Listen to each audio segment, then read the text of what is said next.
بسم الله الرحمن الرحيم.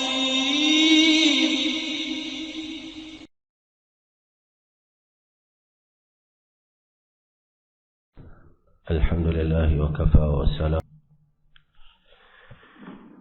اللهم انفعنا بما علمتنا وعلمنا ما ينفعنا وزدنا علما. سبحانك لا علم لنا إلا ما علمتنا إنك أنت العليم الحكيم. أعوذ بالله من الشيطان الرجيم. بسم الله الرحمن الرحيم. وما أمروا إلا ليعبدوا الله مخلصين له الدين. ہم سب جانتے ہیں کہ اعمال کی قبولیت کے لیے دو بنیادی شرطیں ہیں، اور جب تک وہ دونوں شرطیں مکمل طور پر پوری نہ ہوں، انسان عمل کے کرنے میں کتنا ہی وقت، پیسہ، جدوجہد اور کوشش کرتا رہے، اس کا کوئی عمل، کوئی نیکی، کوئی عبادت، کوئی خیر، کوئی بھلائی اللہ کے ہاں قابل قبول نہیں ہوتی ہے۔ آج اللہ کی توفیق سے چند لمحات میں جو اعمال کی قبولیت کے لیے پہلی شرط اخلاص، اور اللہ تعالی ہم سب کو عطا فرمائے اور اپنے فضل و کرم سے ہر قسم کی ریاکاری، دکھلاوے، نمود و نمائش، اس سے ہمیں محفوظ رکھے۔ اسی اخلاص کے متعلق ایک چھوٹی سی بات 2-3 مثالوں کے ساتھ آپ کے سامنے رکھنی ہے، تاکہ اللہ کرے یہ بات ہمارے دل و دماغ میں بیٹھ جائے اور ہم جو بھی عمل کریں، ذرہ برابر ہو یا پہاڑ کے برابر، وہ اخلاص سے بھرپور ہو اور اللہ کے ہاں قابل قبول ہو۔ عام طور پر ہم دنیا میں اس چیز کا مشاہدہ کرتے ہیں کہ دنیا والوں کے ساتھ اخلاص کے ساتھ چلنا، اخلاص برتنا بہت دفعہ الٹا پڑ جاتا ہے۔ وہ سمجھتے ہیں پتہ نہیں اتنا اخلاص کیوں برت رہا ہے، پتہ نہیں اس کا کیا مفاد ہے، کیا مصلحت ہے، کیا ضرورت ہے۔ تو دنیا والے بہت دفعہ اخلاص کا الٹا مطلب لیتے ہیں، اور اسی وجہ سے ہم دیکھتے ہیں کہ لوگ آئے روز اپنی وفاداریاں تبدیل کرتے، کبھی ضمیر کو اس کے ہاں گروی رکھا، کبھی اس کے ہاں اپنا ایمان فروخت کیا۔ لیکن میں آپ اپنے اس رب کے ساتھ جو ہمیں پیدا کرنے والے، رزق دینے والے، پالنے والے، ان کے ساتھ اخلاص کیوں نہیں برتتے ہیں؟ دنیا میں لوگ اخلاص کے بڑے بڑے دعوے کرتے ہیں، میں فلاں کے ساتھ بڑا مخلص، فلاں جماعت کے ساتھ، فلاں کے ساتھ وابستگی میری شک و شبے سے بالا تر۔ لیکن عجب شیطان نے عقلوں پر پردہ ڈالا ہوا کہ اس رب کے ساتھ ہم مخلص نہیں ہوتے کہ جن کے ساتھ اگر مخلص ہو جائیں تو ان سے بڑا اس اخلاص کا بدلہ، جزا اور ثواب دینے والا کوئی نہیں ہے۔ کاش یہ نقطہ میری آپ کی سمجھ میں آ جائے تو ہمیں عبادت کے کرنے میں ایسی لذت آئے، ایسا سرور آئے کہ پھر دنیا کی کسی چیز کی ہماری نگاہوں کے سامنے وقت اور حیثیت نہ رہے۔ تھوڑا سا ادھر ہو جاؤ۔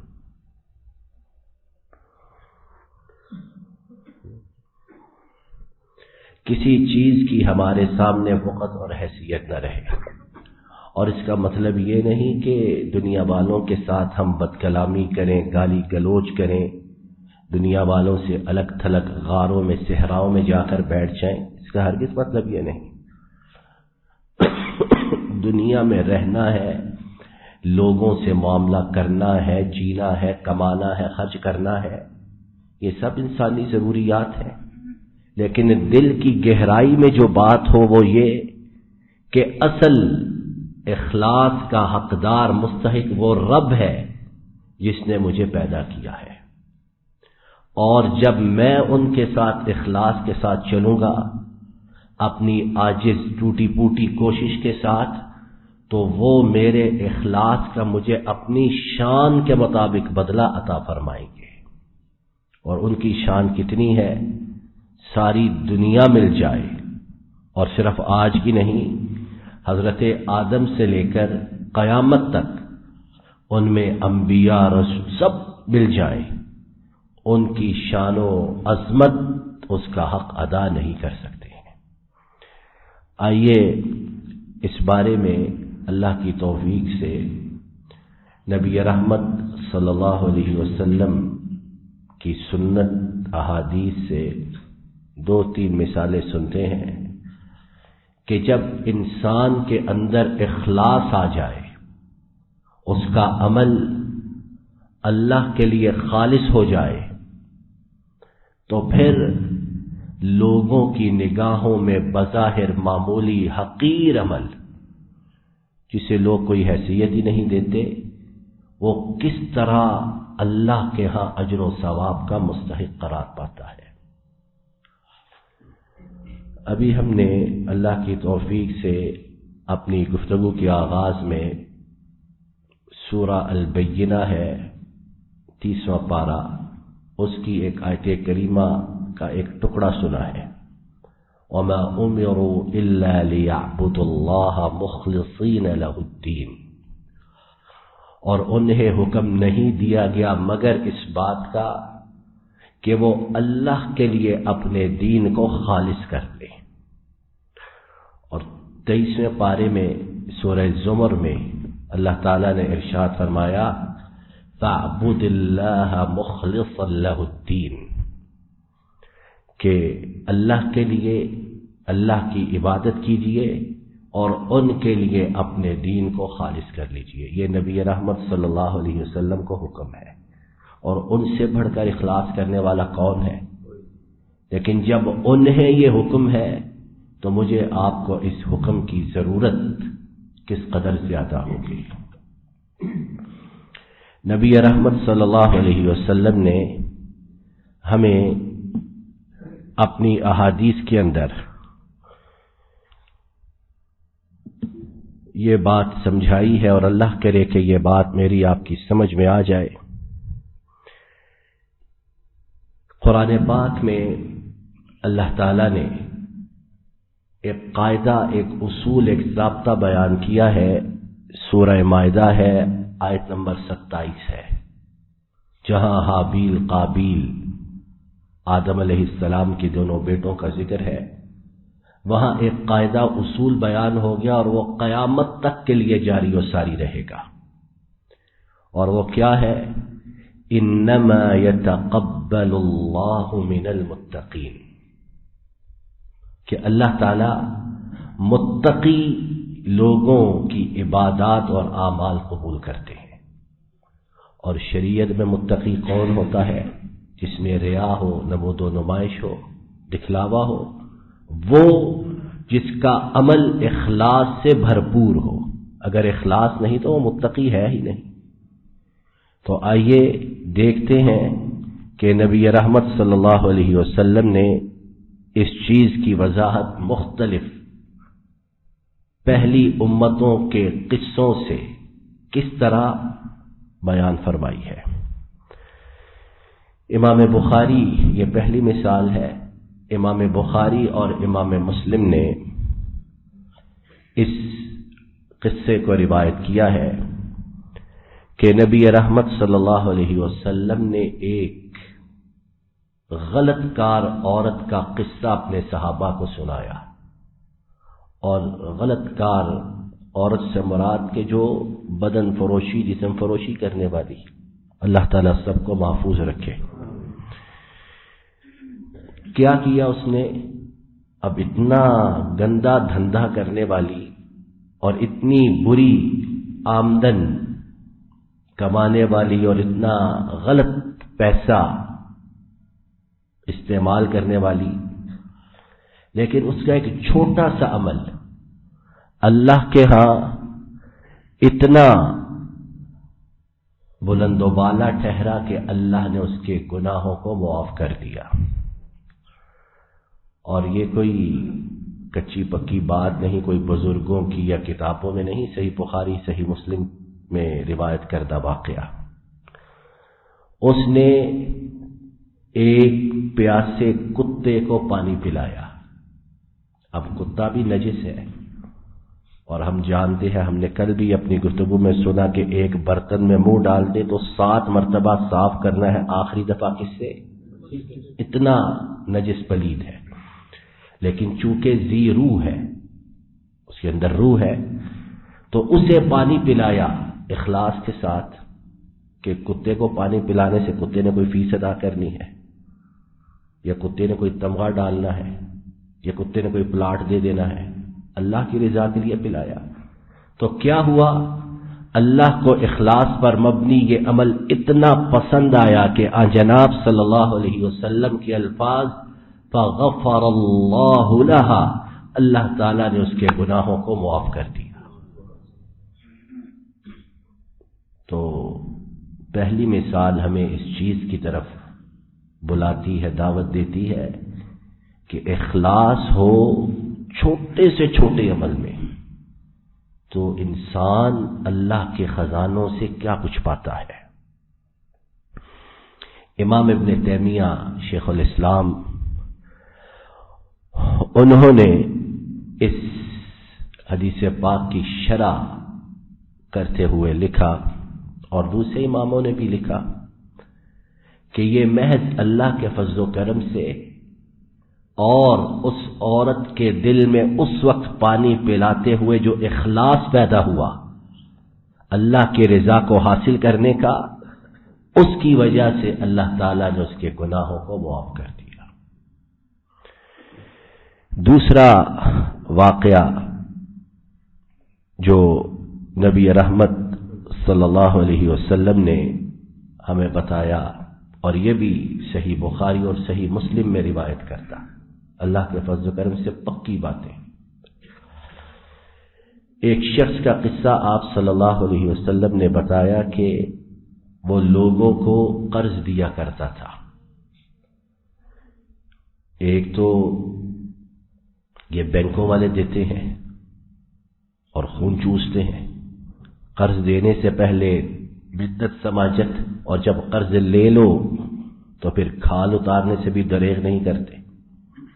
اور بینکوں والوں کی مثال کسی نے کتنی پیاری دی ہے کہ بینک والے، ان کا طرز عمل یہ ہوتا ہے کہ جب چھتری کی ضرورت نہیں ہوتی تو زبردستی ہاتھ میں چھتری پکڑاتے ہیں کہ لے لو چھتری، ضرورت میں کام آئے گی، لے لو چھتری۔ اور جب بارش یا کڑے طوفان میں چھتری کی ضرورت پڑے تو چھتری چھین کر لے جاتے ہیں۔ اور جو لوگ بینکوں کے ساتھ معاملات میں پھنسے ہیں، اللہ تعالیٰ سب کو محفوظ رکھے، ان کی ذرا زبانی سنیے کہ کس طرح بینکوں کے ہاتھوں وہ استحصال کا اور تباہی کا شکار ہوتے ہیں۔ تو آپ صلی اللہ علیہ وسلم نے ایک قصہ بتایا، سنایا کہ ایک شخص لوگوں کو قرض دیا کرتا تھا۔ اس نے اپنے نوکروں چاکروں کو حکم دے رکھا تھا کہ جب بھی کوئی تنگ دست فقر و فاقے والا تم سے قرض میں کمی کا یا قرض میں نرمی کا، آسانی کا یا معافی کا مطالبہ کرے تو اسے معاف کر دو۔ نبی رحمت صلی اللہ علیہ وسلم نے حدیث پاک میں فرمایا کہ اس کے نوکر چاکر اسی طرح کرتے کہ قرض لیتے لوگ کچھ معاف کروا لیتے، کچھ کم کروا لیتے، کچھ ری شیڈیولنگ کروا لیتے، جس طرح ماشاءاللہ ہمارے ملک کی 75 سال سے چل رہی ہے۔ کبھی پیرس کلب سے، کبھی کہاں سے، کبھی کہاں سے۔ فرمایا اللہ تعالی کو اس بندے کا یہ عمل اتنا پسند آیا کہ فرمایا یہ لوگوں کے قرض دینے اور نہ دینے، لوگوں کے قرض نہ دینے سے صرف نظر کرتا ہے، انہیں معاف کرتا ہے، میں عرش کا مالک اللہ اس کے گناہوں کو معاف کر دیتا ہوں، اسے بغیر کسی حساب کتاب کے جنت میں داخل کر دیتا ہوں۔ یہ اخلاص نہیں تو اور کیا ہے؟ اخلاص نہیں تو اور کیا ہے؟ تیسرا واقعہ جو نبی رحمت صلی اللہ علیہ وسلم نے ہمیں بتایا اور جسے امام مسلم نے اپنی صحیح میں روایت کیا ہے کہ ایک شخص اس نے راستے سے ایک کانٹے کو اٹھایا، ایک کانٹا یا درخت کی گری ہوئی ایک شاخ، اسے راستے سے پیچھے ہٹایا۔ کیوں کہ وہ کانٹا یا شاخ گزرنے والوں کو تکلیف دیتی تھی۔ تو نبی رحمت صلی اللہ علیہ وسلم نے اس شخص کے بارے میں کیا دیکھا، اور اس واقعے سے معلوم ہوتا ہے کہ یہ نبی رحمت صلی اللہ علیہ وسلم کے زمانے کے کوئی مبارک صحابی ہیں۔ آپ صلی اللہ علیہ وسلم نے انہیں جنت میں چلتے پھرتے ہوئے دیکھا۔ صحیح مسلم کی روایت ہے، صحیح مسلم کی۔ اب راستے سے کانٹے کو ہٹانا، درخت کی شاخ کا اٹھانا کتنا مشکل ہے، اور بد تہذیب لوگ تو جان بوجھ کر راستوں کو گندا کرتے، چیزیں گراتے، چلتی گاڑیوں سے کوڑا کرکٹ پھینکتے، یہ درختوں کو کیا کچھ کرتے ہیں۔ اور یہ دیکھیے کہ کانٹا ہٹایا ہے یا درخت کی شاخ اٹھائی ہے، لیکن ہوا کیا کہ آپ صلی اللہ علیہ وسلم نے اسے جنت میں چلتے پھرتے ہوئے دیکھا۔ یہ اخلاص نہیں تو اور کیا ہے؟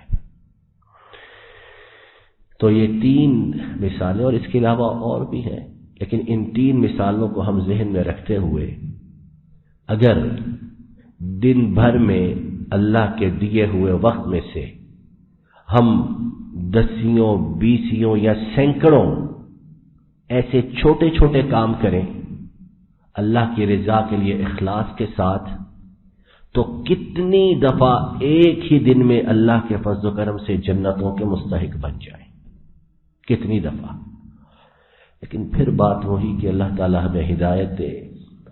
نفسا نفسی کا، مادیت پرستی کا ایسا زمانہ کہ ہم سمجھتے ہیں کہ جس طرح لوگوں کے ساتھ اخلاص نہیں برتنا، منافقت سے چلنا ہے، معاذ اللہ اللہ کے ساتھ بھی منافقت کرنی ہے، اور سمجھتے ہیں کہ اللہ ہماری اندرونی کیفیت کو نہیں جانتے، باہر سے اور اندر سے اور معاذ اللہ اللہ کو بھی دھوکہ دینے کی کوشش میں رہتے ہیں۔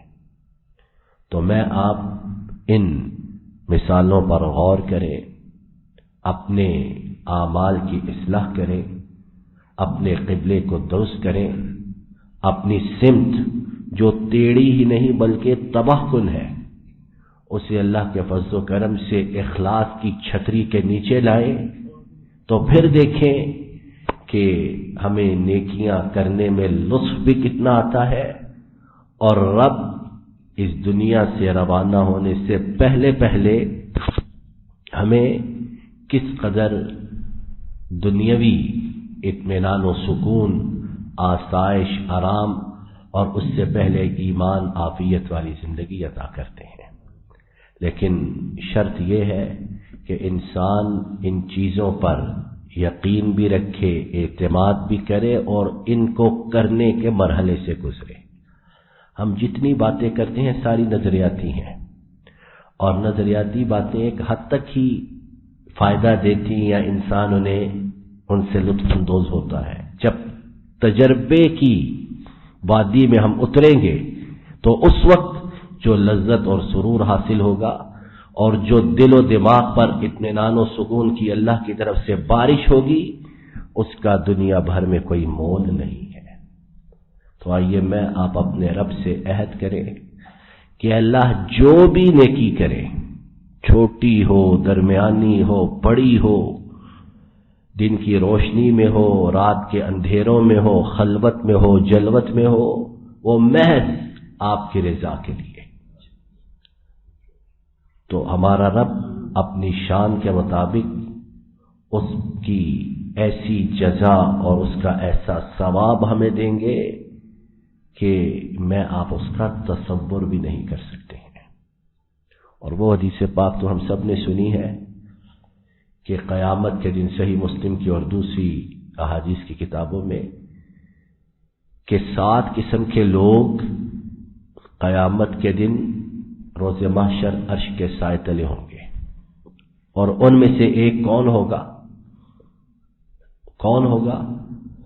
جس نے خلوت میں اپنے رب کو یاد کیا اور اس کی آنکھوں سے آنسو ٹپک پڑے۔ اب آنسوؤں کا ٹپکنا بظاہر کوئی اتنی بڑی بات نہیں، لیکن اخلاص، ریاکاری سے دوری، نمود و نمائش سے پرہیز اتنا مول پڑا کہ اللہ نے اسے روز محشر اپنے عرش کا سایہ نصیب فرما دیا۔ تو ہمارا رب ہمیں ایسے ہی خوش نصیبوں میں شامل کر دے، اور جہاں بھی ریا، نمود و نمائش اور دکھلاوا ہمارے نزدیک پھٹکے، اللہ وہ عمل کرنے کی ہمیں توفیق ہی عطا فرمائے کہ اگر ایسا عمل کرنا ہے تو وہ عمل بھی برباد اور پچھلی نیکیاں بھی برباد، جس طرح کہ قرآن پاک میں کتنی دفعہ یہ وضاحت کی گئی ہے۔ ربنا ظلمنا انفسنا وان لم تغفر لنا وترحمنا لنكونن من الخاسرين ربنا آتنا في الدنيا حسنة وفي الآخرة حسنة وقنا عذاب النار۔ اللہ تعالی ہمارے گناہوں کو معاف فرمائے، ہمیں اخلاص کی نعمت سے مالا مال فرمائے، ہمارے تمام اعمال کو سنت نبوی صلی اللہ علیہ وسلم کے مطابق ہمیں کرنے کی توفیق عطا فرمائے، ہمارے ملک کی حفاظت فرمائے، ملک میں امن و امان فرمائے، استحکام عطا فرمائے، ملک کے بہی خواہوں کو، ہمدردوں کو سرفراز و سربلند فرمائے، ملک و ملت کے دشمنوں کو، غداروں کو نیست و نابود فرمائے، تمام کائنات کے مظلوم و مقہور مسلمانوں کی نصرت و تائید فرمائے، ان پر ظلم و ستم کرنے والوں کو تمام دنیا کے لیے نمونہ عبرت بنائے۔ اللہ تعالی ہماری تمام فریاد و التجاؤں کو قبول فرمائے، وصلی اللہم علی نبینا محمد وعلی آلہ وصحبہ اجمعین۔ السلام علیکم ورحمۃ اللہ۔ یہ ڈاکٹر فضل الہی صاحب کا آفیشیل یوٹیوب چینل ہے، اس کو لائک، سبسکرائب اور شیئر کریں اور بیل آئیکن پریس کریں تاکہ نئے آنے والی ویڈیوز کا نوٹیفیکیشن آپ کو موصول ہو سکے۔ جزاکم اللہ خیر۔